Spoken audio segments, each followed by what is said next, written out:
Hello hello hello.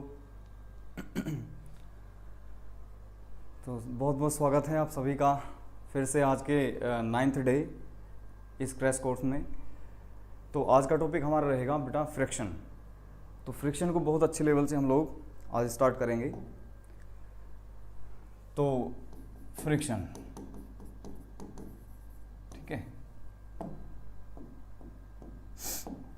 Friction basically a kind of force which opposes motion. ये हम लोग पढ़ते हैं कि अगर आपका कोई पार्टिकल है बेटा और ये मोशन करना चाहता है तो एक फोर्स एग्जिस्टेंस में आती है, अ काइंड ऑफ कॉन्टैक्ट फोर्स, जो इस मोशन का क्या करेगी, अपोज। ऐसा हम 9th क्लास में पढ़ते थे। बट अभी हम क्या कहते हैं कि friction is a kind of force which opposes. Friction is a kind of force which opposes relative motion. बेटा ये टर्म थोड़ी सी इंपॉर्टेंट हो गई है अब, रिलेटिव मोशन, ठीक है ना। किसको अपोज करेगी? Relative motion between two contact surfaces, ठीक है। रिलेटिव मोशन का अपोज करता है कौन? फ्रिक्शन, ठीक बात है। रिलेटिव मोशन का अपोज करेगी फ्रिक्शन। देखो मान लो किसी ब्लॉक को आप 10 न्यूटन का फोर्स लगा करके इधर ले जाना चाहते हो और यहां पर आपका कॉन्टैक्ट सरफेस है, तो कुछ ना कुछ फोर्स इसका अपोज जरूर करेगी ड्यू टू दिस कॉन्टैक्ट। क्यों? क्योंकि बेटा अगर हम इंटरमोलिकुलर स्ट्रक्चर पर देखें तो किसी भी सरफेस का अगर हम माइक्रोस्कोपिक लेवल देखें तो वो जो कॉन्टैक्ट सरफेस है रफ रहता है, तो दूसरा कॉन्टैक्ट सरफेस भी अगर हम माइक्रोस्कोपिक लेवल पे देखेंगे तो वो भी कैसा रहेगा बेटा? Rough in nature. तो due to the interlocking between two contact surfaces friction force comes into the existence, ठीक है। लेकिन ऐसा हम कहें कि it always opposes the motion, तो ये बात भी सच नहीं है। देखो कैसे, इस बात को भी समझते चलिए और थोड़ी देर में हम इसको बहुत अच्छे लेवल से स्टार्ट कर रहे होंगे। मान लो थोड़ी देर के लिए कि इस वाले पार्टिकल पर मैंने जैसे एफ फोर्स लगाई तो यहां पर तो फ्रिक्शन ने क्या किया बेटा? अपोज किया। सीधी सी बात है, हम पढ़ चुके बहुत अच्छे लेवल से। अब मैं ऊपर वाले पार्टिकल पर, ऊपर वाले ब्लॉक पर क्या लगाता हूं? मान लीजिए एफ फोर्स अप्लाई करता हूं, ठीक है। अब सुनो, इन दोनों के बीच में कुछ ना कुछ कॉन्टैक्ट फोर्स होगी। Yes sir. तो due to this particular contact force, roughness of the contact surfaces की वजह से फ्रिक्शन एग्जिस्टेंस में आएगा। अब मैंने कहा कि जो नीचे वाला ब्लॉक है ये एक स्मूथ सरफेस पर प्लेस्ड है, तो क्या अगर मैं ऊपर वाले फोर्स ब्लॉक पर फोर्स अप्लाई करूं तो नीचे वाले ब्लॉक के साथ में क्या कहानी होगी? तो सर आप खुद विजुअलाइज करो कि सर ये भी इसके साथ साथ अलोंग दिस पर्टिकुलर ब्लॉक साथ साथ क्या करेगा? मोशन करना स्टार्ट कर देगा। तो इस वाले ब्लॉक पर क्या आपने फोर्स लगाई है? नहीं सर। ये किस वजह से फिर मोशन में आया? Due to this contact surface. और इस कॉन्टैक्ट सरफेस पर अगर मैं यहां से देखूं तो इस वाले ब्लॉक के रेस्पेक्ट में फ्रिक्शन पीछे लगना चाहिए, बिल्कुल ठीक बात है। लेकिन अगर मैं इस ब्लॉक के रेस्पेक्ट में देखूं तो ये ब्लॉक आगे फॉरवर्ड मोशन जो करेगा वो इसी फ्रिक्शन की वजह से आएगा, ठीक है ना। तो जितना फोर्स ऑफ एक्शन उतना ही force of reaction. Action reaction का लॉ यहां पर आप अप्लाई करेंगे तो इस वाले ब्लॉक के लिए फ्रिक्शन कैसे काम करेगा? In the forward direction. तो नीचे वाले ब्लॉक पर आप ध्यान से देखो कि मोशन आया ड्यू टू दी फ्रिक्शन, ठीक है। तो एक टर्म बड़ी अच्छी एक बुक में लिखी थी कि फ्रिक्शन इज नेसेसरी एविल। बिना फ्रिक्शन के आप मोशन को कंसिडर कर ही नहीं सकते हो, मोशन के बारे में सोच ही नहीं सकते हो। अगर आपको पैदल भी चलना है तो that is possible only due to the force of friction. Clear है बात? तो माइक्रोस्कोपिक लेवल हमने देखा, ठीक है सर। अब देखो, मान लो ये कोई ब्लॉक है, इसका मास है बेटा m, तो इसका वेट किधर काम करता है? Sir vertically downward. कितना बेटा? mg। तो ये जो आपके पास में सरफेस है इस पर क्या अप्लाई करता है? Sir normal reaction. बेटा इस वाले केस में नॉर्मल रिएक्शन कितनी हो गई? तो सर ऊपर वाली फोर्स को आप नीचे वाली फोर्स से क्या कर दीजिए? बैलेंस करा दीजिए। तो नॉर्मल फोर्स आ गई mg। हमेशा mg होती है क्या? नहीं सर, हमेशा mg नहीं होती। अब सुनो, अगर मैं इसको F फोर्स अप्लाई करके आगे मोशन कराना चाहता हूं तो इसको मोशन करने में कुछ दिक्कतें पैदा होंगी। वो दिक्कत क्या है बेटा, यहां पर अगर ये आपका जो सरफेस है अगर ये रफ है, कैसा सरफेस है, रफ है, तो एक फोर्स एग्जिस्टेंस में आई, अभी हमने जिसका जिक्र किया उसका हमने नाम दिया क्या, फ्रिक्शन। तो फ्रिक्शन फोर्स जो आपके पास में एग्जिस्टेंस में आई, तो जितना ज्यादा इसका वेट, ठीक है ना, जितना ज्यादा वेट उतना ज्यादा नॉर्मल रिएक्शन। तो हम ये कहेंगे कि फ्रिक्शन जो फोर्स होगी directly proportional to the normal reaction, normal reaction पर डिपेंड करेगी।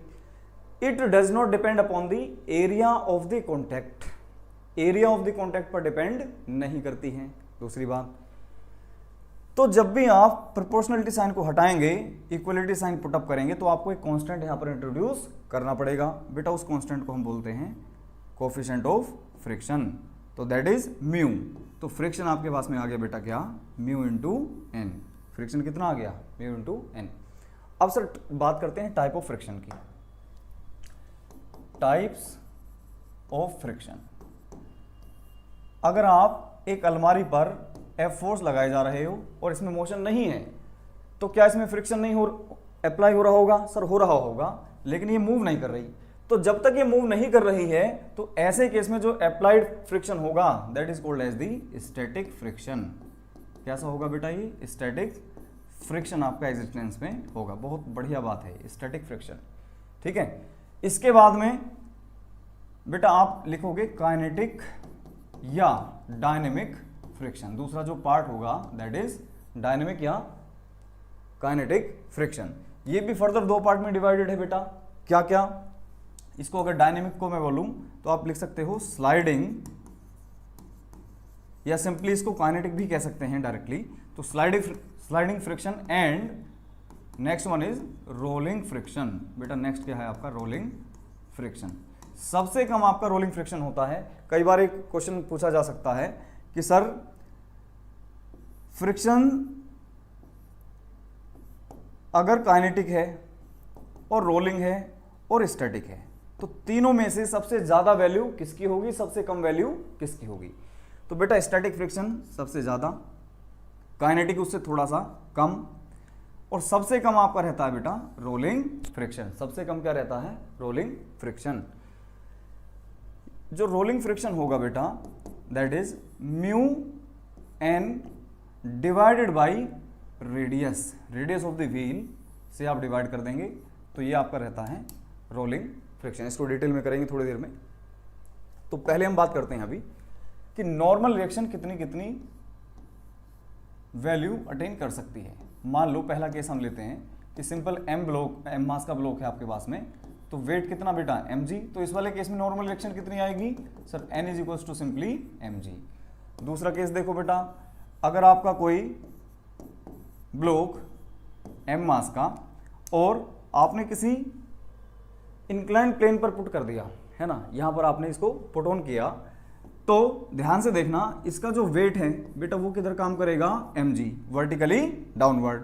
ये थीटा है, ये 90 डिग्री होगा बेटा, ये आया 90 माइनस थीटा, और मैं यहां पर ये परपेंडिकुलर ड्रॉप करूं तो ये आएगा बेटा, ये वाला एंगल आएगा थीटा। फिर से दोबारा देखो, ये थीटा, ये 90, ये वाला एंगल आया 90 माइनस थीटा, तो ये ओवरऑल 90 है, ये 90 माइनस थीटा है, तो बेटा ये वंस अगेन ये वाला एंगल आ जाएगा आपके पास में थीटा। तो इस mg को अगर मैं रिजोल्व करूं, इस mg वेट को रिजोल्व करूं इन टर्म्स ऑफ थीटा, तो आप लिखोगे सर ये आएगा कंपोनेंट mg कोस थीटा, और ये वाला कंपोनेंट आपका आ जाएगा mg sine theta, mg sine theta. तो मतलब ब्लॉक अगर नीचे स्लिप होने की कोशिश करेगा तो उसके लिए फोर्स जो रेस्पॉन्सिबल है that is mg sine theta. अब मान लो थोड़ी देर के लिए कि ये जो ब्लॉक है आपका रेस्ट पर है, तो रेस्ट पर क्यों है सर, कोई ना कोई फोर्स बैकवर्ड डायरेक्शन में एक्शन में आई होगी, तो बेटा वही फोर्स है हमारी फ्रिक्शन, फोर्स ऑफ फ्रिक्शन। ठीक है, तो कितना फ्रिक्शन यहां पर अप्लाई हो रहा होगा उसकी हम बात करते हैं। तो बेटा फ्रिक्शन आपका आएगा म्यू इंटू एन। तो इस वाले केस में आप ध्यान रखना कि जो नॉर्मल रिएक्शन है एवरी केस में मैं बताऊं तो परपेंडिकुलर टू दी सरफेस रहती है। नॉर्मल जो रिएक्शन होगी आपकी परपेंडिकुलर टू दी सरफेस होती है हमेशा।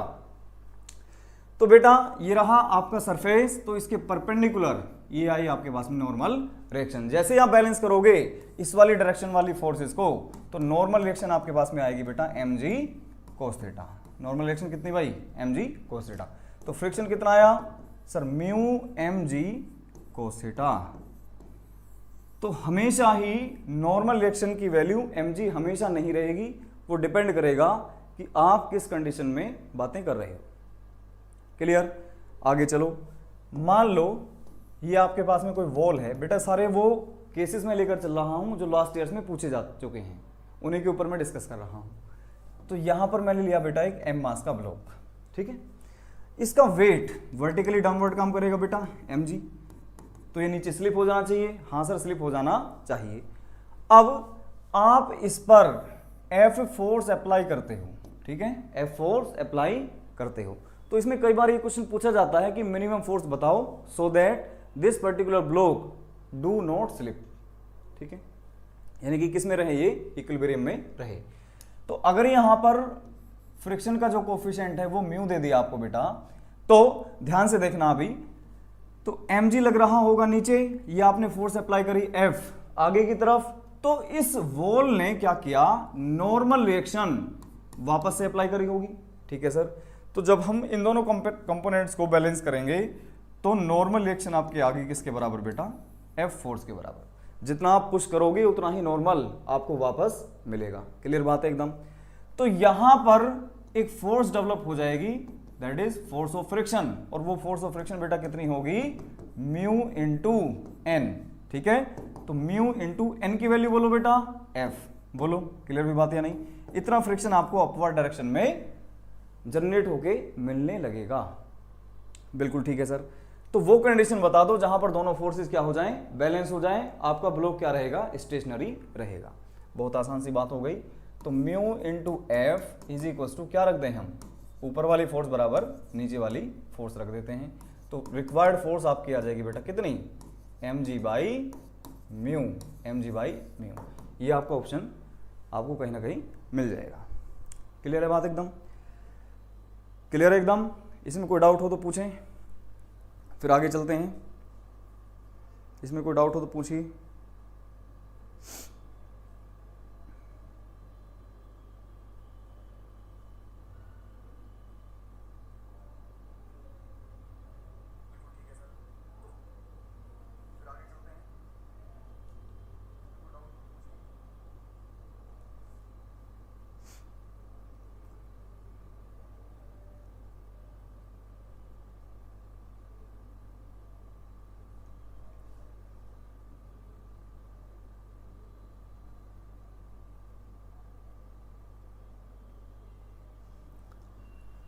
चलो भाई अब बात करते हैं थोड़ी सी स्टैटिक फ्रिक्शन के बारे में, ठीक है। स्टैटिक फ्रिक्शन के बारे में और लिमिटिंग फ्रिक्शन के बारे में और काइनेटिक फ्रिक्शन के बारे में, और इसका ग्राफ समझते हैं, ठीक है। बहुत जल्दी कर लेंगे इस चीज़ को हम। मान लो थोड़ी देर के लिए बेटा एक मेरे पास में एक अलमीरा है, अलमारी, इसका वजन काफ़ी ज़्यादा है। इस अलमारी का जो वजन है काफ़ी ज़्यादा है मान लो, ठीक है। बना लो इसको और अच्छे से, बड़ी सी अलमारी बनाओ। चलो ये बन गई आपकी अलमारी। इस अलमारी का जो वजन है काफी ज्यादा है, और नीचे जो फ्लोर है वो कैसा है, रफ सरफेस है आपके पास में, ठीक है, रफ सरफेस आपके पास है। बेटा आपने क्या काम किया, यहां पर F फोर्स अप्लाई करी, ठीक है ना, F फोर्स अप्लाई करी, तो ये अलमारी आपकी नहीं स्लाइड हुई, मोशन में नहीं आई। इट मीन्स यहां पर आपके पास एक फ्रिक्शन की फोर्स डेवलप हो चुकी होगी इन दी बैकवर्ड डायरेक्शन, ठीक है, बैकवर्ड डायरेक्शन में। अब मान लो आपने 10 न्यूटन की फोर्स लगाई बेटा, ठीक, और ये आपके पास में जो अलमारी है ये आगे मूव नहीं करी। व्हाट डज इट मीन, कि जितनी फोर्स आपने आगे की डायरेक्शन में अप्लाई करी उतनी ही वापस फोर्स पीछे होगी, ना इससे कम ना इससे ज्यादा, क्योंकि अगर यहां पर कम फोर्स रहती तो ये आगे मूव करना बनता था, आगे मूव कर जाता। अगर ये 10 है और पीछे भी कितनी 10 है, तो ये किस में रहेगा, इक्विलिब्रियम में रहेगा। बात बराबर समझ में आई। तो यहां पर आपके पास में बेटा जो फ्रिक्शन फोर्स आई उसको हम कहेंगे स्टैटिक फ्रिक्शन, F स्टैटिक। कितनी हो गई बेटा वो 10 न्यूटन। अब आपने क्या काम किया, 20 न्यूटन की फोर्स अप्लाई करी, 20 न्यूटन की फोर्स अप्लाई कर दी साहब। तो इसमें मोशन नहीं आया। इट मीन्स जो पीछे की तरफ जो फ्रिक्शन है अब उसकी वैल्यू कितनी हो गई होगी, 20 न्यूटन हो गई होगी, तभी तो आगे वाली फोर्स बराबर पीछे वाली force, there is no motion. Clear है बात एकदम। फिर आपने मान लो 30 न्यूटन अप्लाई करी, तो पीछे की तरफ जो फ्रिक्शनल फोर्स है वो एडजस्ट कर लिया उसने खुद को 30 न्यूटन पर। तो बेटा पहली बात यहां पर निकल कर आई कि जो स्टैटिक फ्रिक्शन है एफ स्टैटिक है ना, जब मोशन नहीं है तब जो फ्रिक्शन लगेगा वो स्टैटिक फ्रिक्शन होगा। तो ये कैसी आई बेटा, इज अ सेल्फ एडजस्टेबल या सेल्फ एडजस्टिंग फोर्स। कैसी फोर्स है बेटा ये, सेल्फ एडजस्टिंग फोर्स। क्लियर है बात एकदम। अब करते करते आपने मान लो 50 न्यूटन इसमें अप्लाई कर दी। कितनी अप्लाई कर दी बेटा, 50 न्यूटन, ठीक। और इसने जस्ट स्लाइड करने के लिए ये तैयार हुई, जस्ट इसने स्लाइड करना स्टार्ट किया। इट मींस यहां पर जो मैक्सिमम वैल्यू ये अचीव कर सकती थी ये क्या हो गई, ये मैक्सिमम लिमिट है इसकी बेटा, इसको बोलते हैं लिमिटिंग फ्रिक्शन। Limiting friction. जैसे ही आप इससे ज्यादा अप्लाई करोगे, मान लो आपने 55 न्यूटन अप्लाई करी फोर्स, तो आपका मोशन हो गया। तो आपने क्या देखा कि जो पीछे की तरफ फोर्स अप्लाई हुई उसकी वैल्यू हो गई 47 न्यूटन या 46 न्यूटन या 49 न्यूटन, मतलब जो वैल्यू मैक्सिमम थी उससे अब कम हो गई। तो जब आपका ऑब्जेक्ट मोशन में आ जाए तो उस टाइम पर जो फ्रिक्शनल फोर्स लगती है वो होती है बेटा काइनेटिक फ्रिक्शन। वो होता है कौन सा, काइनेटिक फ्रिक्शन, एफ काइनेट। तो क्या देखा हमने कि kinetic friction is less than static friction. ये बात समझ में आई या नहीं, काइनेटिक फ्रिक्शन की वैल्यू जो है स्टैटिक फ्रिक्शन से थोड़ी सी कम होगी। यहां तक बात समझ में आई या नहीं, यहां तक बात क्लियर हुई या नहीं। तो मैक्सिमम जो वैल्यू है उसको बोलते हैं हम लिमिटिंग वैल्यू, यानी कि लिमिटिंग फ्रिक्शन। उसको क्या बोलेंगे हम, लिमिटिंग फ्रिक्शन। और एक बार अगर आपका ऑब्जेक्ट मोशन में आ गया उसके बाद में क्या लगेगा बेटा, आपके पास में काइनेटिक फ्रिक्शन एप्लीकेबल होगा, ठीक है। तो इसी तरह mu static must be greater than mu kinetic, यानी कि coefficient of static friction is greater than coefficient of kinetic friction. Clear है बात। अब इसका ग्राफ देखते हैं बेटा एक बार। ग्राफ देखो, इधर हम बेटा फोर्स अप्लाई करते हैं, यहां पर आपको मिलेगा फ्रिक्शन, ठीक है। तो जैसे ही आपने 0 न्यूटन फोर्स अप्लाई करी तो आपको मिला 0 न्यूटन का फ्रिक्शन। आपने अल्बिना पर 10 न्यूटन की फोर्स अप्लाई करी मान लो, तो frictional force, static frictional force ने भी अपने आप को एडजस्ट कर लिया 10 न्यूटन पे। आपने 20 न्यूटन अप्लाई किया तो सर इसने भी 20, इसी तरह करते करते करते इसने 50 न्यूटन तक क्या कर लिया, अपने आप को सेल्फ एडजस्ट कर लिया। तो जब ये मैक्सिमम वैल्यू इसकी अचीव हो चुकी तो यहां पर आया आपके पास में एफ एल।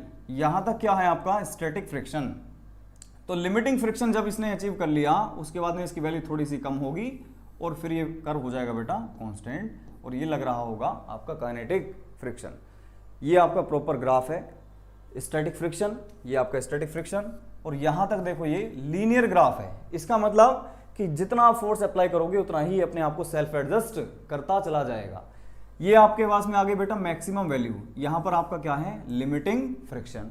और लिमिटिंग फ्रिक्शन एक बार आपने क्रॉस कर लिया उसके बाद में आपका बॉडी मोशन में आ जाएगा, मूव करने लगेगा, और उस टाइम पर आपका लग रहा होगा काइनेटिक फ्रिक्शन, जो कि लिमिटिंग फ्रिक्शन से थोड़ा सा कम होगा, ठीक है। तो kinetic friction is always less than the static friction. इस ग्राफ को देखो ध्यान से।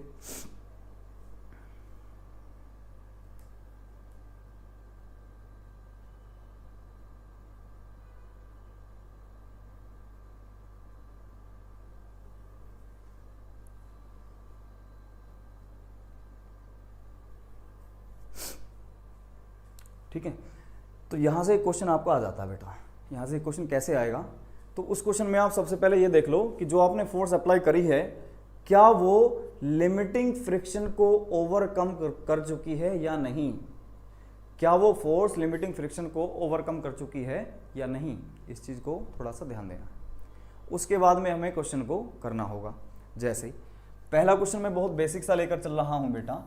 मान लो ये आपके पास में कोई टेबल है जिसका फ्रिक्शन कोफिशिएंट है मान लो 0.6 है, मान लो थोड़ी देर के लिए मान लो कितना 0.6 है, ठीक है। और ये जो आपका कोफिशिएंट ऑफ फ्रिक्शन है ये यूनिट लेस होगा बेटा। क्या होगा? ये यूनिट लेस होता है, ठीक है ना। अच्छा, तो आपने बेटा यहां पर एक ब्लॉक को अटैच कर रखा है, मान लो एक स्ट्रिंग से। किससे? एक स्ट्रिंग से। और आपने यहां पर बेटा 20 न्यूटन की फोर्स अप्लाई कर दी। 20 न्यूटन की क्या अप्लाई कर दी आपने? फोर्स। मान लो इसका जो मास है m is equal to 6 kg मान लो थोड़ी देर के लिए। कितना मास है इसका? 6 kg। ठीक है सर, बहुत बढ़िया। तो आपसे पूछेंगे कि फाइंड करो बेटा, find tension in the string. In the string, string में कितनी टेंशन डेवलप होगी इस वाले केस में। ठीक है, तो मैंने कहा कि पहले ये पता कर लेना कि क्या लिमिटिंग फ्रिक्शन की वैल्यू ओवरकम हो चुकी है या नहीं। तो उसके लिए सबसे पहले आप क्या करें बेटा? FL कैलकुलेट करें, लिमिटिंग फ्रिक्शन कैलकुलेट करें। तो वो होगा बेटा म्यू इंटू एन, और म्यू की वैल्यू कितनी है? 0.6 इंटू नॉर्मल कितना सर? mg के बराबर। mg कितना है सर? 6 इंटू जी की वैल्यू 10, ये आ गया आपके पास में 60 न्यूटन। क्लियर हुई बात या नहीं? तो नॉर्मल आपके पास में आ गया बेटा कितना? नॉर्मल आपके पास में आ गया 60 न्यूटन। पुट करो यहां पर, तो ये आया आपके पास में 36 न्यूटन। ठीक है, लिमिटिंग फ्रिक्शन जो अप्लाई होगा मैक्सिमम वैल्यू बेटा वो कितना होगा? 36 न्यूटन। और आपने अप्लाई कितनी करी है सर? 20 न्यूटन। मतलब इसको स्लाइड करने में मिनिमम रिक्वायरमेंट फोर्स की कितनी होगी? 36 न्यूटन आपको मिनिमम फोर्स रिक्वायर्ड होगी। लेकिन आपने अप्लाई कितना किया है सर? 20 न्यूटन। मतलब ये तो स्लाइड ही नहीं करेगा, it will remain in the rest. और जब ये रेस्ट में रहेगा तो जो आपके पास में स्ट्रिंग है वो ढीली पड़ी होगी, और ढीली पड़ी होगी तो क्लियरली टेंशन कितनी बोल दोगे आप बेटा? इसमें टेंशन आ जाएगी आपके पास में बेटा कितनी? 0। टेंशन कितनी होगी इस वाले केस में? 0। यही सेम क्वेश्चन आपका सिमिलर क्वेश्चन इंक्लाइंड प्लेन पर भी पूछा जाता है, उसको भी मैं करा दूंगा। ठीक है, उसको भी मैं करा दूंगा। ये छोटे छोटे क्वेश्चन आपसे पूछे जा सकते हैं। तो ये बात क्लियर हुई। तो बच्चा क्या करता है यहाँ पर? जल्दबाजी में गलती कर बैठता है। क्या करेगा वो कि सर 20 न्यूटन इधर, एक्शन रिएक्शन तुरंत लगा देगा कि टेंशन भी कितनी? 20। और 20 ऑप्शन में भी होगा। 20 जो ऑप्शन है वो आपको मिलेगा। क्लियर है बात या नहीं? अब आ जाओ। अच्छा, इसमें एक बात बताओ, लिमिटिंग फ्रिक्शन तो ये आ गया बेटा। अगर स्टैटिक फ्रिक्शन की वैल्यू पूछने लगे तो आपको मैंने बता दिया कि सर स्टैटिक फ्रिक्शन जो है सेल्फ एडजस्टिंग इन नेचर है। तो जितना आपने इधर फोर्स लगाया, स्टैटिक फ्रिक्शन अपने आप को उसी फोर्स पर क्या कर लेगा? बैलेंस कर लेगा, एडजस्ट कर लेगा एडजस्ट कर लेगा। तो स्टैटिक फ्रिक्शन कितना बेटा? 20 न्यूटन। स्टैटिक फ्रिक्शन कितना बता दूंगा मैं? 20 न्यूटन बता दूंगा। क्लियर हुई बात या नहीं? कोई डाउट हो तो इसमें पूछिए बेटा।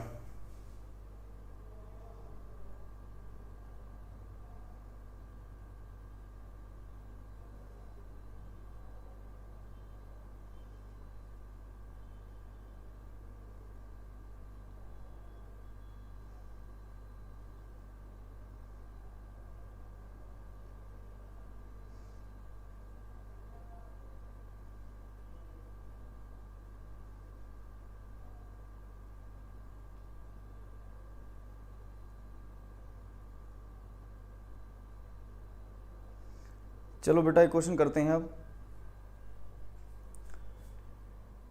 Find minimum force required, find minimum force required to keep this particular block in equilibrium. Mu की वैल्यू आपको दे रखी है बेटा 0.4।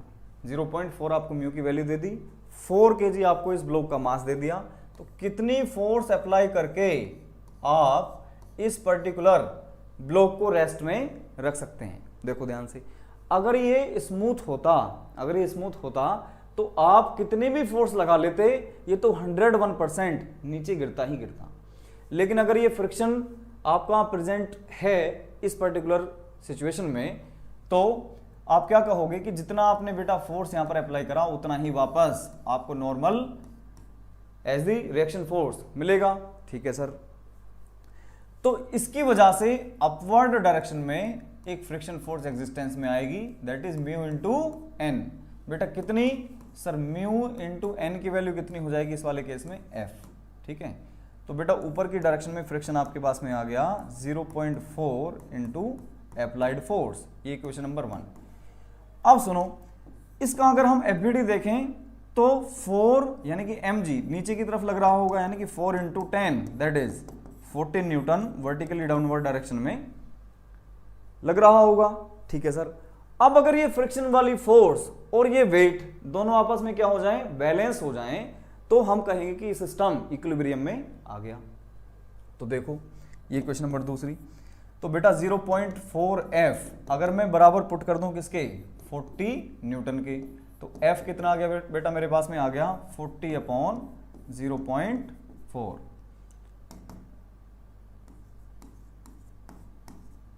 तो ये आ गया बेटा 100 न्यूटन। तो मिनिमम रिक्वायर्ड फोर्स जो होगी वो कितनी होगी बेटा, 100 न्यूटन होगी। कितनी है भाई, 100 न्यूटन हो गई। क्लियर एकदम। नेक्स्ट क्वेश्चन देखो, एक 5 kg का ब्लॉक है बेटा, म्यू इज इक्वल टू 0.4। आपने यहां पर फोर्स अप्लाई करी है, मान लीजिए 40 न्यूटन। कितनी भाई, 40 न्यूटन की आपने फोर्स अप्लाई कर दी। ठीक है, find acceleration produced in the block. Find acceleration produced in the block. सुनना ध्यान से, कई बार ऐसा होगा कि जो लिमिटिंग फ्रिक्शन है, चलो ऐसा भी केस में करा देता हूं, मान लो, चलो पहले इसको ले लेते हैं बेटा, 10 न्यूटन अप्लाई करा मान लो थोड़ी देर के लिए, आपसे पूछा कि एक्सेलरेशन बताओ कितनी होगी, तो बेटा नॉर्मल रिएक्शन बोलो कितनी, सर जितनी आपने इधर फोर्स अप्लाई करी उतना ही नॉर्मल रिएक्शन 10 न्यूटन। तो ऊपर की तरफ जो फोर्स ऑफ फ्रिक्शन एग्जिस्टेंस में आएगा वो कितना होगा बेटा, सर 0.4 इंटू 10 यानी कि 4 न्यूटन। क्लियर है बात एकदम, ये कितनी आ गई, 4 न्यूटन आ गई। नीचे की तरफ जो फोर्स आ रही है वो कितनी है बेटा, 50 न्यूटन हो गई, mg है अगर ये, तो कितनी हो गई 50 न्यूटन। तो फ्रिक्शन की फोर्स कितनी है 10 न्यूटन, सॉरी 4 न्यूटन, और नीचे वेट कितना है 50 न्यूटन। नहीं ऐसा नहीं, ये तो एक्सेलरेशन आएगी, ऐसा चाह रहा हूं मैं कि फ्रिक्शन वाली जो फोर्स है वो ज्यादा हो जाए, तो इसको ज्यादा लेना पड़ेगा बेटा। इसको लो आप 60 न्यूटन, इसको लो आप 60 न्यूटन, तो बेटा नॉर्मल फोर्स भी कितनी आ गई 60 न्यूटन हो गई। अब देखो तो म्यू इंटू एन से कितना आएगा, ये 0.4 इंटू नॉर्मल हो गया 60, ये कितनी आ रही है आपके पास में 24 न्यूटन। इसका वजन कम कर लो, 2 kg लो इसको, तो बेटा नीचे की तरफ इसका वेट कितना हो गया 20 न्यूटन। चलो जी बताओ एक्सेलरेशन कितनी होगी साहब, तो एक्सेलरेशन निकालने के लिए आपको क्या करना होगा, net force divided by mass.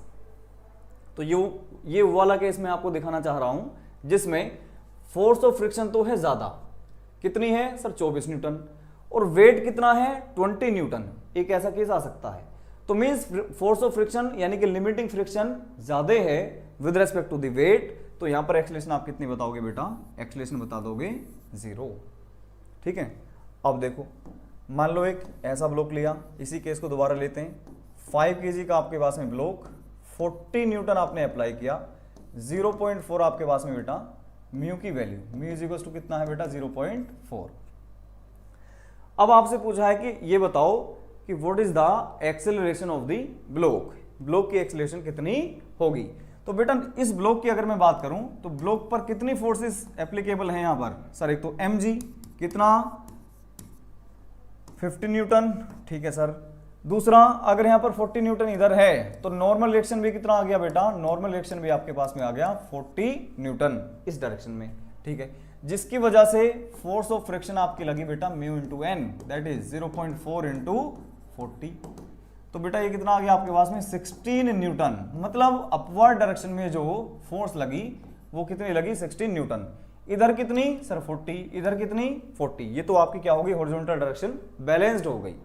तो वर्टिकल डायरेक्शन को और बैलेंस करो आप, तो नीचे वाली फोर्स कितनी है बेटा 50, ऊपर वाली कितनी 16 न्यूटन। तो नेट फोर्स आपको किधर मिली सर नीचे की तरफ, कितनी नेट फोर्स आ गई 15 माइनस 16 और नेट फोर्स बराबर ma। नेट फोर्स बराबर कितना रख दो बेटा, ma रख दो।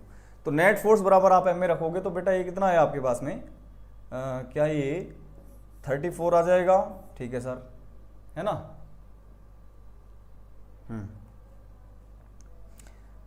तो 34 इज इक्वल टू मास कितना है 5 इंटू ए। तो ए बेटा आपके पास में आ गया 34/5 मीटर पर सेकेंड स्क्वायर, ठीक है, पर सेकेंड स्क्वायर। क्या ये बात क्लियर हुई? बहुत अच्छी तरह से। और देखो, और देखिए बेटा, ये 30 डिग्री का आपके पास में कोई इंक्लाइंड प्लेन है, ये 2 kg का आपके पास बेटा कोई ब्लॉक है, ठीक है। फ्रिक्शन का जो कोफिशिएंट है दैट इज 0.3। कितना है भाई साहब? 0.3, ठीक है। तो आपसे पूछा है कि एक्सीलरेशन ऑफ द ब्लॉक, इसका जो रिलेटिव मोशन है उसको अपोज कौन करेगा? Force of friction. बेटा वो फोर्स ऑफ फ्रिक्शन कहां लगेगी? इस मोशन के ऑपोजिट डायरेक्शन में। क्लियर है? ये बड़ा अजीब सा प्राणी है फ्रिक्शन। अगर आप इस ब्लॉक को ऊपर ले जाने की कोशिश करोगे तो फ्रिक्शन दौड़ के इधर आ जाएगा वापस, ठीक है। अगर आप नीचे ले जाने की कोशिश करोगे ब्लॉक को तो फ्रिक्शन देखो उधर पहुंच गया, ठीक है। तो मोशन से अपोजिट ये लगता है, बेसिकली रिलेटिव मोशन से अपोजिट लगता है, ठीक है। अच्छा जी साहब, तो नेट फोर्स हम निकाल लेंगे बेटा mg sin theta minus force of friction, और नेट फोर्स एक बार हमने कैलकुलेट कर ली is equals to ma। Net force is equals to ma से आप क्या निकाल सकते हो? एक्सीलरेशन कैलकुलेट कर सकते हो। क्या ये लॉजिक समझ में आया या नहीं? अगर ये लॉजिक क्लियर हो गया है तो एक इस तरह का क्वेश्चन आप बड़े आराम से कर सकते हो बेटा, एक इस तरह का क्वेश्चन बड़े आराम से आप कर सकते हो।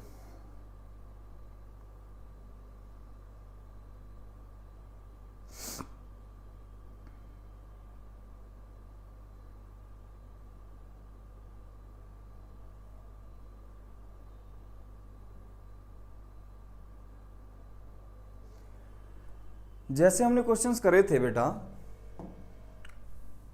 टेबल वाले क्वेश्चन अगर याद हो तो उसमें अगर मैं इंट्रोड्यूस कर दूं फ्रिक्शन को भी तो क्वेश्चन थोड़ा सा टिपिकल बनने लगता है, और इस टाइप का क्वेश्चन आपको मिलेगा, ठीक है, जिसमें फ्रिक्शन भी इन्वॉल्व होता है। क्या मैं इसमें सिर्फ और सिर्फ कंसेप्ट करा दूं या न्यूमेरिकल वैल्यूज लूं? अगर मैं केवल कंसेप्ट करा दूं तो बात बन जाएगी या नहीं? न्यूमेरिकल वैल्यू आप लोग पुट करके कर सकते हो। एक ऐसा छोटा सा लॉजिक बता दूंगा जिससे आप डायरेक्टली पुट करोगे और आपका आंसर आ जाएगा, ठीक है। मान लो ये ब्लॉक आपके पास में मास m1, इस ब्लॉक का मास क्या है बेटा m2, ठीक है। इसमें टेंशन T, और क्योंकि आइडियल सिस्टम हम लेकर चल रहे हैं तो इसमें भी टेंशन क्या? T। तो इसमें आप दो ब्लॉक हैं, दो ही आपके पास में इक्वेशंस आएंगी, ठीक है, दो ही इक्वेशन आएंगी, दोनों को सोल्व करोगे टेंशन और एक्सीलरेशन आपको मिलेंगी। मैं इतना बड़ा सिस्टम आपको नहीं बता रहा, मैंने आपको सिस्टम ये बताया है कि किसी भी तरह से नेट पुलिंग फोर्स निकाल लो, net pulling force which is responsible for the motion. Clear है एकदम? ये एक बार आपने कैलकुलेट कर ली तो इसको बराबर उठा के रख दो ma के। Net force is equal to ma, और मास कैसा? Total mass. एक्सीलरेशन कैसी? टोटल दोनों की कंबाइंड एक्सीलरेशन, दोनों की कंबाइंड एक्सीलरेशन, 2 या 3 जितने भी मास होंगे सभी की बात कर रहा हूं मैं। तो net force divide is equals to put it equals to ma, in which m is equals to total mass and acceleration is combined acceleration of the system. ये बहुत अच्छा फंडा है, ठीक है। तो बेटा इस वाले केस में ध्यान से देखना आप, इस वाले केस में इस पर लग रहा होगा m1g वर्टिकली डाउनवर्ड, और नॉर्मल मैंने कहा n1 है ये तो आपस में हो गए बैलेंस्ड, ना ये ब्लॉक ऊपर जा रहा है ना ही नीचे। अब आगे लग रही है इसमें टेंशन, तो आगे चलना चाहेगा लेकिन इसको रोकेगा कौन? सर इसको रोकेगा फ्रिक्शन। इसको रोकेगा कौन? फ्रिक्शन। रोकने की कोशिश करेगा, ठीक है। इसकी बात करते हैं तो बेटा m2g लगेगा इसमें, m2g वर्टिकली डाउनवर्ड डायरेक्शन में, टेंशन ऊपर। तो हमें केवल ये देख लेना है कि इसको सिस्टम को मोशन में लाने के लिए कौन सी फोर्स रेस्पॉन्सिबल है, कौन सी फोर्स रेस्पॉन्सिबल है। तो बेटा वो फोर्स है केवल m2g, सिर्फ और सिर्फ m2g, ठीक है। ये नीचे लाने का काम करेगी। इसको रोकने का काम कौन करेगा सर? इसको रोकने का काम करेगी फ्रिक्शन। तो नेट फोर्स हमें कैलकुलेट कर लेनी है जिसकी वजह से ये सिस्टम पुल होगा। तो नेट पुलिंग फोर्स बेटा बता सकते हो क्या कितनी होगी? अगर फ्रिक्शन ना होता तो सर सिर्फ m2g होती, लेकिन क्योंकि फ्रिक्शन प्रेजेंट है तो m2g माइनस फ्रिक्शन, ये नेट पुलिंग फोर्स आ गई। नेट पुलिंग फोर्स को उठाओ और total mass of the system that is m1 plus m2 into acceleration of the system. तो एक्सेलरेशन को बेटा आप डायरेक्टली कैलकुलेट कर सकते हो, m2g माइनस फ्रिक्शनल फोर्स और divided by m1 plus m2। बेटा इससे अच्छा फंडा आपको नहीं मिलेगा, इससे अच्छा फंडा आपको नहीं मिलेगा। ये डायरेक्टली मैंने बिना इक्वेशन को सोल्व करे तरीका आपको बता दिया कि किस तरह से एक्सेलरेशन को डायरेक्ट हम कैलकुलेट कर सकते हैं। ठीक है, किस तरह से हम डायरेक्टली एक्सेलरेशन को कैलकुलेट कर सकते हैं।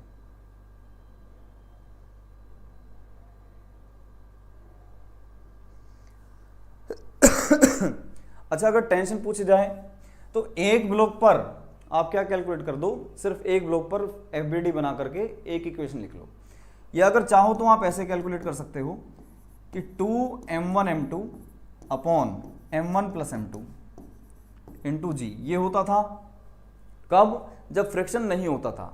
अब जब फ्रिक्शन है तो 1 प्लस म्यू आप इसमें और ऐड कर देंगे, इस टर्म को और आप इसमें ऐड कर देंगे, 1 प्लस म्यू।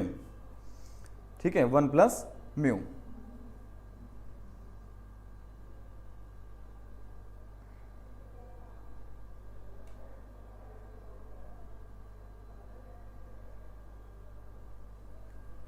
चले भाई आगे।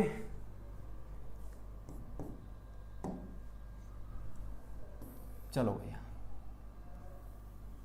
देखो, इसके बाद हम बात करते हैं एंगल ऑफ फ्रिक्शन की। एंगल ऑफ फ्रिक्शन देखो, मान लो ये कोई ब्लॉक है आपके पास, ठीक है, इसका वेट किधर काम करेगा? Vertically downward mg। Normal reaction sir vertically perpendicular to the surface से, यानी कि वर्टिकली अपवर्ड। ठीक है, अगर आप मोशन इधर कराना चाहते हो तो बेटा फ्रिक्शन लगेगा बैकवर्ड डायरेक्शन में। ठीक है, बैकवर्ड डायरेक्शन में। तो फ्रिक्शन और नॉर्मल का रिजल्टेंट, नॉर्मल और फ्रिक्शन का रिजल्टेंट, मैंने कहा ये हो गया आपका R resultant. The angle made by resultant of normal and frictional force with normal, किसके साथ बेटा? नॉर्मल के साथ, is called as the angle of friction। ये डेफिनेशन है एंगल ऑफ फ्रिक्शन की। क्या डेफिनेशन है? कि फ्रिक्शन और नॉर्मल का जो रिजल्टेंट है वो नॉर्मल के साथ जो एंगल बनाएगा that is called as the angle of friction. अब कैलकुलेट कैसे करें? बेटा देखो, ये ट्रायंगल दिख रहा है आपको, ये बेटा फ्रिक्शन है आपके पास में, ये n है, ये r है। तो यहां से मेरे को आप tan अल्फा बता दो, तो सर ये होगा परपेंडिकुलर अपॉन बेस। बेस में क्या है? n। फ्रिक्शन कितना होगा बेटा? Sir mu n upon n। तो tan अल्फा की वैल्यू आपके पास में आ गई बेटा सिंपल एकदम म्यू, क्योंकि n से आप n को कैंसिल आउट कर लोगे। तो अल्फा की वैल्यू आ जाएगी tan inverse mu. tan inverse mu, this is the angle of friction. ठीक है, इसके बाद आता है एंगल ऑफ रिपोज। तो सुनो, मान लो कोई टेबल है, आपने कोई ब्लॉक इसके ऊपर रख दिया। ठीक, अब मैं क्या करता हूं, इस टेबल को थोड़ा सा ऊपर टिल्ट करता हूं, तो आपको सिस्टम कुछ ऐसा नजर आएगा। ये अभी भी स्लिप नहीं हुआ, मैंने और थोड़ा सा इसको टिल्ट किया, तो ये जो ब्लॉक है just begins to slide, it just begins to slide, ये स्लिप होने के लिए बिल्कुल जस्ट रेडी है।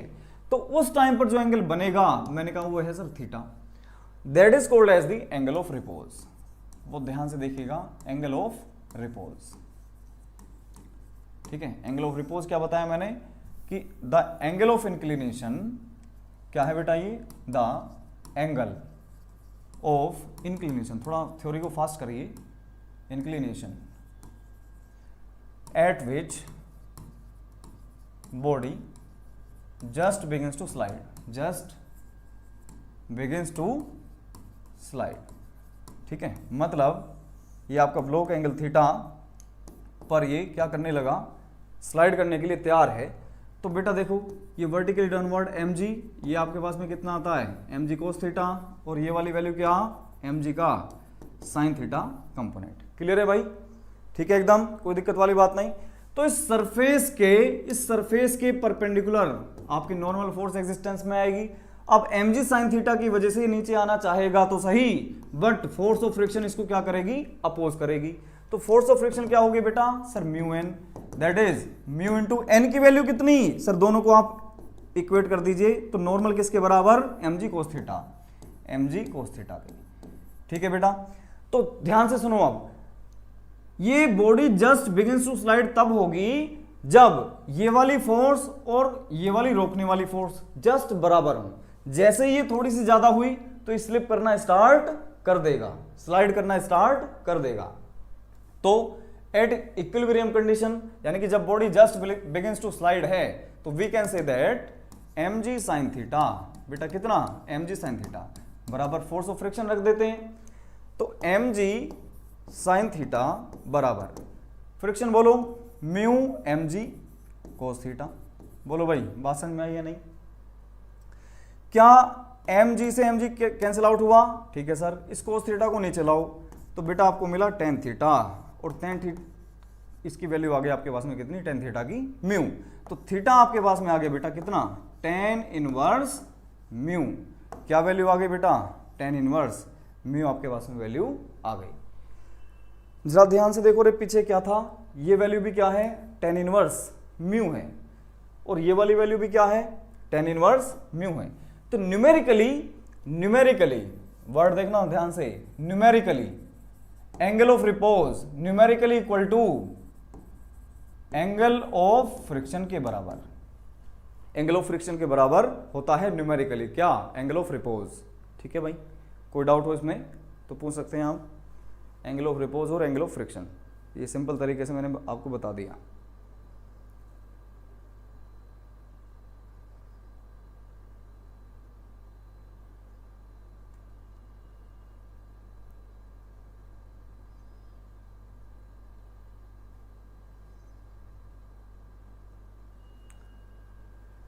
चलो एक क्वेश्चन और देखते हैं। ये 37 डिग्री है, तो इसका मतलब ये कि 3, 4 और 5 का ट्रायंगल होगा बेटा। यहाँ पर आपने कोई 5 kg का ब्लॉक यहाँ पर रख दिया और यहाँ पर इसको फिक्स कर दिया, तो इस स्ट्रिंग में टेंशन आपसे पूछेंगे कि if coefficient of friction is 0.8, मान लो 0.8 दे दिया, तो टेंशन आपसे पूछी जाएगी। तो बेटा इस 5 kg का यानी कि 50 न्यूटन, तो वर्टिकली डाउनवर्ड डायरेक्शन में ये कितना आएगा mg cos थीटा, और ये कितना आएगा mg sin थीटा, बेटा ये कितना आएगा mg sin थीटा। तो टेंशन आपसे इसमें पूछी जाएगी, तो क्या बताएंगे? मैंने बताया कि ऐसे केसेस में सबसे पहले ये चेक कर लो कि क्या लिमिटिंग फ्रिक्शन की जो वैल्यू है क्या वो क्रॉस ओवर हो चुकी है या नहीं, क्या वो ओवरकम हो चुकी है या नहीं। अगर ओवरकम हो गई है तो मोशन होगा, अदरवाइज मोशन एग्जिस्ट नहीं करेगा। क्लियर है बात? तो देखते हैं इसको नीचे लाने का काम कौन कर रहा है सर, mg sin थीटा। क्या ये mg sin थीटा की जो वैल्यू है वो इसके लिमिटिंग फ्रिक्शन से ज्यादा है? अगर ज्यादा नहीं है तो मोशन नहीं होगा, the object will be at rest, otherwise motion होगा, और मोशन होगा तो कितना होगा, net force divided by mass, इतनी उसकी एक्सीलरेशन आ जाएगी। क्लियर है? तो दोनों क्वेश्चन मैं इसी में करा देता हूं आपके। बेटा देखो ध्यान से, ये 37 है, ये 90 है, तो बेटा ये 53 डिग्री होगा। तो साइन 37 की जो वैल्यू आती है यहीं से आप देख लो, तो P/H 3/5 आएगी। कोस 37 की जो वैल्यू आती है बेटा वो कितनी आती है, 4/5 आती है। और tan 37 की वैल्यू कितनी आएगी, tan 37 की वैल्यू आपके पास में आएगी कितनी, P/B यानी कि 3/4। ठीक है ना, 3/4 आती है, ये पता होना चाहिए हमें। तो बेटा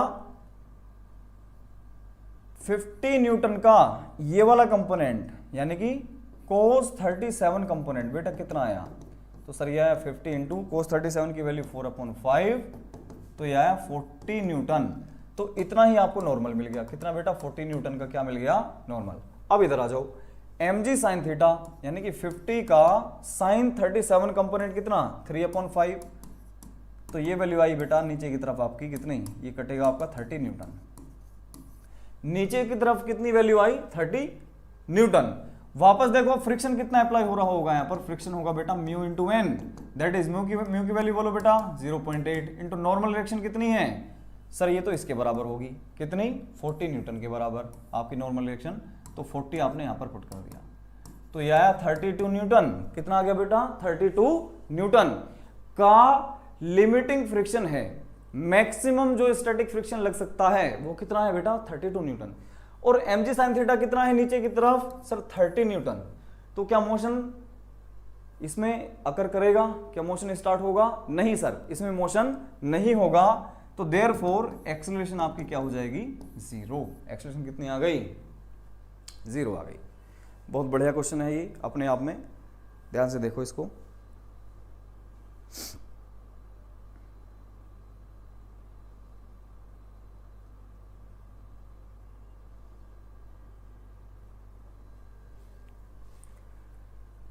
अच्छा टेंशन पूछी थी ना इसमें, तो टेंशन कितनी आ जाएगी बेटा, टेंशन भी 0 ही इसमें आएगी। अच्छा इसमें एक चीज और बताओ कि value of the static friction कितनी, वैल्यू ऑफ स्टैटिक फ्रिक्शन कितनी होगी भाई। लिमिटिंग फ्रिक्शन तो मैक्सिमम वैल्यू है वो मैंने पता कर ली कितनी 32 न्यूटन, लेकिन स्टैटिक फ्रिक्शन कितना होगा, फ्रिक्शन कौन सा वाला बेटा स्टैटिक। तो स्टैटिक फ्रिक्शन क्या होता है सेल्फ एडजस्टिंग इन नेचर होता है। तो नीचे की तरफ कितनी फोर्स लग रही है बेटा सर 30 न्यूटन, तो वापस जो फोर्स लगाएगा स्टैटिक फ्रिक्शन वो कितना हो जाएगा एडजस्टेबल टू दी 30 न्यूटन। तो एफ स्टैटिक कितना बोलोगे बेटा 30 न्यूटन आप इसमें कह दोगे। कोई डाउट इसमें, कोई डाउट हो तो पूछ सकते हैं बेटा इसमें कमेंट करके आप, क्योंकि ये टॉपिक थोड़ा सा इंपॉर्टेंट है, यहाँ से क्वेश्चन बन जाते हैं। इसको मैं और अच्छे लेवल पे लेके जाऊंगा अभी,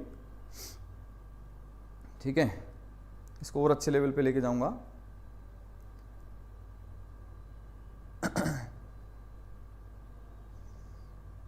कोई कमेंट नहीं,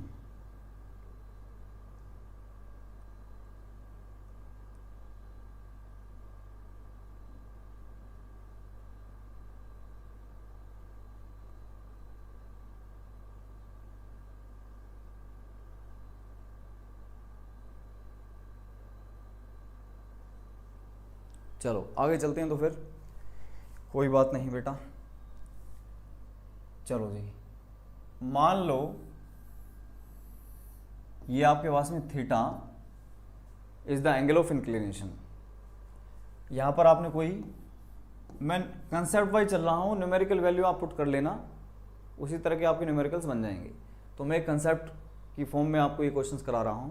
तो एम मास का आपने ब्लॉक लिया, थीटा कोई भी 30 डिग्री 45 डिग्री 60 डिग्री कुछ भी आपके पास में एंगल ऑफ इंक्लिनेशन देंगे। अब होगा क्या, म्यू की वैल्यू आपको प्रोवाइड कर दी जाएगी, ठीक है। तो आपसे बोलेंगे कि एक्सेलरेशन बताओ इसमें, तो आप बड़े आराम से एक्सेलरेशन बता सकते हो। कैसे बताएंगे बेटा, नीचे की तरफ लाने वाली फोर्स कौन सी बताई मैंने अभी, mg sin थीटा। वापस रोकने वाली फोर्स क्या है sir, force of the friction. तो फ्रिक्शनल फोर्स कितनी आएगी sir, mu into normal. Normal कितना होगा mg cos थीटा के बराबर, तो ये आएगा आपके पास में म्यू mg cos थीटा। तो बेटा नीचे वाली फोर्स है mg sin थीटा, वापस रोकने वाली फोर्स क्या है म्यू mg cos थीटा। तो नेट फोर्स कितनी आ जाएगी सर, नेट फोर्स आ जाएगी कि mg sin theta minus mu mg cos theta, this will be the net force. और जैसे ही आपको नेट फोर्स अवेलेबल हो जाए तो नेट फोर्स को उठाओ और बराबर रख दो किसके बेटा, m इंटू ए के। तो देखो सारे में से आपका m कॉमन लेके कैंसिल आउट हो जाएगा, तो एक्सेलरेशन आपको डायरेक्टली मिल जाएगी g sin theta minus mu g cos theta. ठीक है भाई, इतनी आपको एक्सेलरेशन अवेलेबल हो जाएगी। अच्छा इसमें एक चीज़ और आपसे पूछ सकते हैं कि एक्सेलरेशन आपके पास में आ गई, मान लीजिए ये एक्सेलरेशन आपने कैलकुलेट कर दी, ठीक, और यहाँ से ये यहाँ तक की जो लेंथ ऑफ द स्लोप है ये आपको मान लो L दे दी। कितनी दे दी भाई, L लेंथ आपको दे दी। तो बोलेंगे कि कितना टाइम इसको यहाँ से यहाँ तक लगेगा, कितने टाइम में ये यहाँ से यहाँ तक रीच करेगा, in how much time the block will reach the bottom. Clear है एकदम बात, ठीक। तो यहां आप देखोगे तो जो ब्लॉक है बेटा u इज इक्वल्स टू 0 से स्टार्ट क्या होगा, यानी कि इनिशियल वेलोसिटी क्या 0, डिस्टेंस कितना है सर l है डिस्टेंस, एक्सेलरेशन कितनी है a है, जो अभी हमने कैलकुलेट कर ली, ठीक है। तो आप इसमें चाहो तो सेकंड इक्वेशन यूज कर सकते हो, तो s is equals to ut plus half a t square, ठीक है भाई। तो s कितना सर l, u कितना है sir 0 plus half into a आप कैलकुलेट कर ही लोगे इंटू टी स्क्वायर। तो बेटा टी स्क्वायर आपके पास में आ जाएगा 2l बाई ए, और t की वैल्यू आपके पास में आ जाएगी अंडर रूट 2l बाई ए के बराबर। a की वैल्यू यहां से उठा के आप यहां पर चिपका सकते हो, ठीक है। बहुत बढ़िया क्वेश्चन यहां से बन सकता है इस टाइप का, ये हमें आना चाहिए, ठीक है। इस तरह का क्वेश्चन हमें आना चाहिए।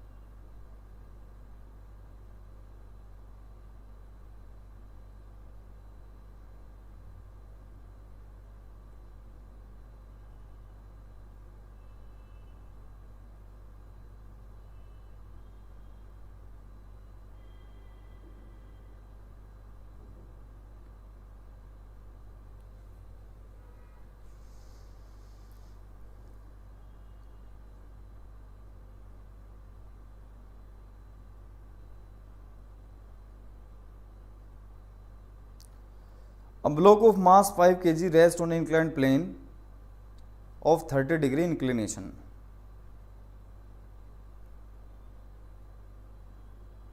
ठीक है, क्या करें क्वेश्चन में, देखिए बहुत बढ़िया क्वेश्चन है ये। कोई ब्लॉक है 5 kg का, is resting on the inclined plane of inclination 30 degree. If the block is just begins to slide, then what is the coefficient of static friction between the block and surface? ठीक है, block के और surface के बीच में कितना coefficient of friction होगा if the block is just begins to slide.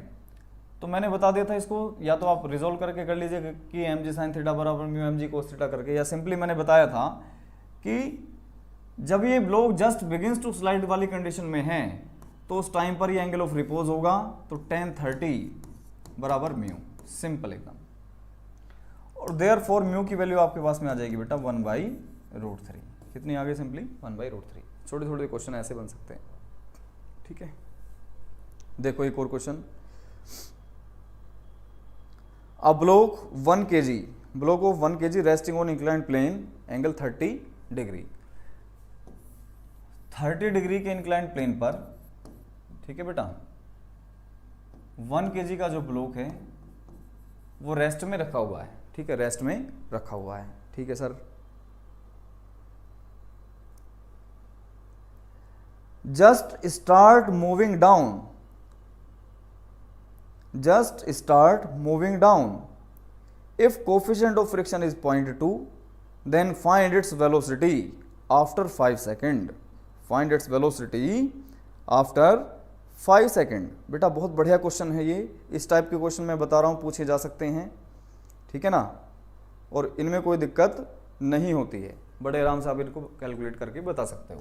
तो म्यू की वैल्यू आपको दे दी बेटा कितनी 0.2, टाइम कितना sir 5 second. After the 5 second आपको क्या बताना है वेलोसिटी, ठीक है। वेलोसिटी कैलकुलेट करना बहुत आसान हो गया। एक्सेलरेशन एक बार हम निकाल लें तो देखो बेटा यहाँ पर देखो म्यू की वैल्यू कितनी है 0.2, इधर कितना लगेगा सर mg यानी कि 10 न्यूटन, इधर कितना लगेगा सर mg का कोस थीटा कंपोनेंट यानी कि 10 का कोस 30 कंपोनेंट कितना √3/2, और ये कितना आएगा बेटा mg यानी कि 10 का साइन 30 कंपोनेंट, साइन 30 मतलब 1/2 यानी कि इधर तो आपका लगेगा बेटा 5 न्यूटन और इधर आएगा आपका कितना 5√3 न्यूटन। कोई दिक्कत? इधर नॉर्मल कितना हो गया सर इसके बराबर यानी कि 5√3 के बराबर, ठीक है सर। तो पीछे की तरफ जब ये मोशन आगे की तरफ करना चाहेगा ब्लॉक, तो पीछे क्या लगेगा आपका, फ्रिक्शनल फोर्स एग्जिस्टेंस में आ जाएगी। तो नेट फोर्स कितनी होगी सर, नेट फोर्स आएगी mg sin 30 यानी कि 5 minus force of friction, friction निकाल लेते हैं एक सेकंड में, तो बेटा ये आएगा 0.2 यानी कि म्यू इंटू एन, एन कितना है 5√3, ये कितना है 5√3, तो ये वैल्यू आ गई आपके पास में बेटा सिर्फ और सिर्फ √3, ठीक है, ये वैल्यू कितनी आ गई √3, तो 5 माइनस √3 ये वैल्यू आ गई आपके पास में। तो नेट फोर्स बची 5 माइनस फ्रिक्शन, ये नेट फोर्स आ गई, नेट फोर्स बराबर m इंटू ए, तो एक्सेलरेशन आपके पास में आ गई बेटा 5 माइनस √3, ये आपके पास एक्सेलरेशन आ गई।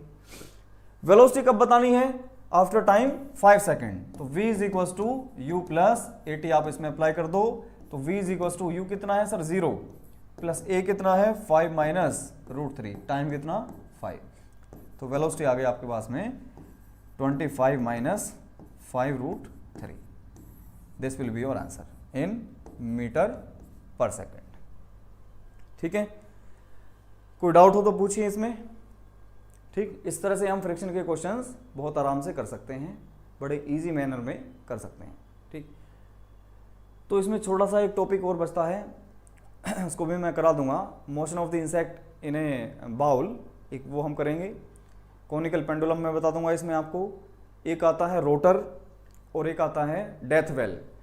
इनमें कुछ भी नहीं करना, बहुत आसान सा, आपको केवल बैलेंस फोर्सेस को क्या कर देना है, बैलेंस कर देना है, बस कुछ नहीं है। ये सारा जो मैंने बताया है सारा का सारा concept as it is use कर लेना है, तो 10 मिनट उसमें और लगेंगे, तो कल देखते हैं उन टॉपिक्स को। ठीक है, चलिए तब तक आप करते रहिए तैयारी।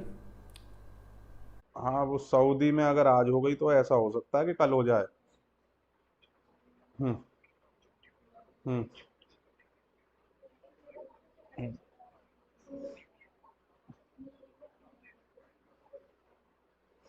हाँ चल। हाँ। हाँ, कल या परसों की कर लेंगे, हाँ, जैसे भी बैठे।